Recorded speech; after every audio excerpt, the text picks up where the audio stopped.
नमस्कार. Cook with Sonali मराठीजमध्ये तुम्हा सर्वांचे खूप खूप मनापासून स्वागत. तर आज आपण बनवणार आहोत कढीपत्ता चटणी. तुम्ही इथे ही चटणी पाहू शकता. दिसायला जितकी सुंदर दिसते तितकीच चवीला अप्रतिम लागते. आणि सर्वात महत्त्वाचं म्हणजे आपल्या केस गळतीवरती एक बहुगुणी उपाय म्हणजे कढीपत्ता चटणी. तुम्ही ही चपाती, भाकरी किंवा गरम गरम भातासोबतही खाऊ शकता. खूपच चविष्ट लागते. तर खूप साध्या सोप्या पद्धतीने बनवलेली आहे आणि तुम्ही एकदा बनवून ही चटणी ठेवली तर अगदी 2 महिने आरामात टिकते.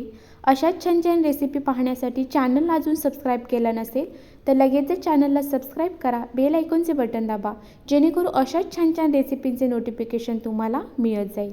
चला तर वेळ न वाया घालवता रेसिपीला सुरुवात करूया. तर इथे मी 2 असे ढाळे आणलेले आहेत. त्याच्यात आपण पानं काढून घ्यायची. ते पाहू शकता अगदी छान हिरवा आणि असा कोवळा असा कढीपत्ता आहे. तुम्ही तुमच्याकडे असेल तो कोणताही कढीपत्ता इथे वापरू शकता. तर इथे सर्व कढीपत्त्याची जी आपण पानं काढून घेतलेली आहेत ती स्वच्छ धुवून घ्यायची आहेत, किंवा आपण पानं जे अगोदर काढलेले आहेत ते डहाळे धुवून घेतलेत आणि नंतर जरी स्वच्छ आपण हे पानं काढून घेतली तरीही चालेल. तर आता मी काढलेली पानं स्वच्छ धुवून एका चाळणीमध्ये नितळत ठेवलेली आहेत. आता आपण त्याच्यासाठी लागणारा मसाला भाजून घेऊया. तर त्यासाठी कढई गरम करून घेतली आणि त्याच्यामध्ये 1 चमचा इथे मी उडदाची डाळ घातलेली आहे. मंद गॅसवरतीच आपल्याला ही डाळ छान अशी फुलेपर्यंत भाजून घ्यायची आहे. तुम्ही इथे पाहू शकता डाळीचा रंग बदललेला आहे. डाळ छान भाजली गेली. आता आपण ही काढून घेऊया.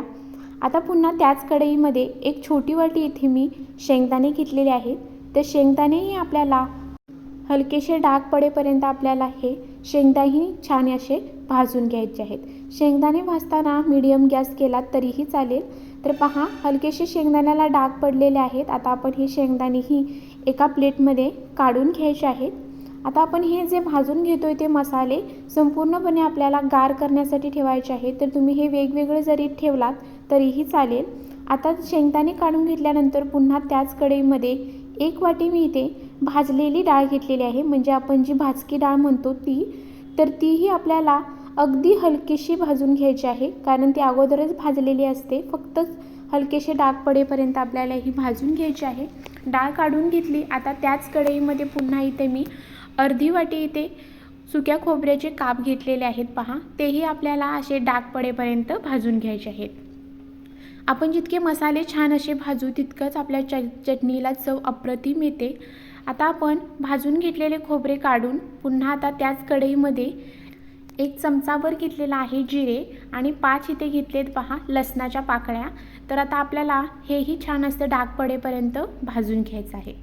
आता हे सर्व भाजून मसाले आपले झालेले आहेत. तर आता ते गार होण्यासाठी बाजूला ठेवायचे आहेत आणि पुन्हा त्याच कढईमध्ये स्वच्छ धुवून घेतलेला पाण्यामध्ये नितळून घेतलेला कढीपत्त्याचा पाला घालायचा आहे आणि पाला आपल्याला छान असा कुरकुरीत होईपर्यंत भाजायचा आहे. पहा अगदी छान असा त्याचा क्रिस्पी आवाज आला पाहिजेत इथपर्यंत आपल्याला हे पानं जी आहेत ती कढीपत्त्याची भाजून घ्यायची आहेत. तुम्हाला हवं असेल तर थोडंसं तेल टाकलात तरीही चालेल. मी इथे एक अर्धा चमचा तेल टाकलेला आहे.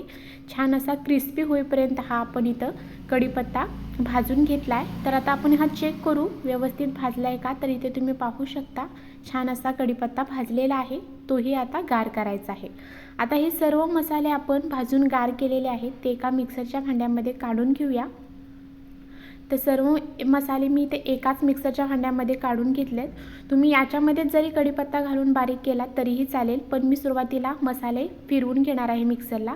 त्याच्यासाठी चवीनुसार मीठ आणि 1-2 चमचे इथे मी लाल तिखट घातलेलं आहे.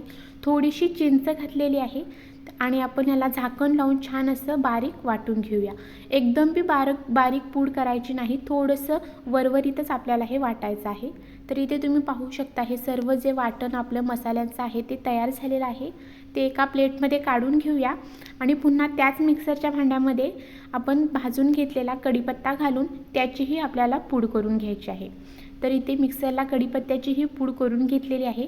आता आपण ह्या चटणीमध्ये ही कढीपत्त्याची जी पाण्याची पूड आहे ती संपूर्णपणे व्यवस्थित अशी मिक्स करणार आहोत. संपूर्ण व्यवस्थित मिक्स केल्यानंतर तुम्ही इथे पाहू शकता अगदी सुरेख असा चटणीला रंग आलेला आहे आणि चवीलाही खूप छान लागते ही चटणी.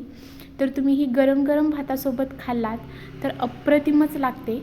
एकदा नक्की ट्राय करा. अशाच छान छान रेसिपी पाहण्यासाठी चॅनलला अजून सबस्क्राईब केलं नसेल तर चॅनलला सबस्क्राईब करा, बेल आयकॉनचे बटन दाबा, जेणेकरून अशाच छान छान रेसिपींचे नोटिफिकेशन तुम्हाला मिळत जाईल आणि तुम्हालाही छान छान रेसिपी पाहता येतील. व्हिडिओ जास्तीत जास्त लोकांपर्यंत शेअर करा आणि व्हिडिओला हाईप करा. त्याचबरोबर तुम्हीही तुमच्या घरच्यांना अशी ही कढीपत्ताची चटणी जी आहे ती नक्की करून खायला घाला. त्यांनाही नक्की आवडेल आणि अगदी 2 महिने आरामात टिकते. गरम गरम भात चपाती कशासोबतही खाऊ शकता. धन्यवाद. भेटूया अशाच व्हिडिओसोबत. तोपर्यंत बाय बाय.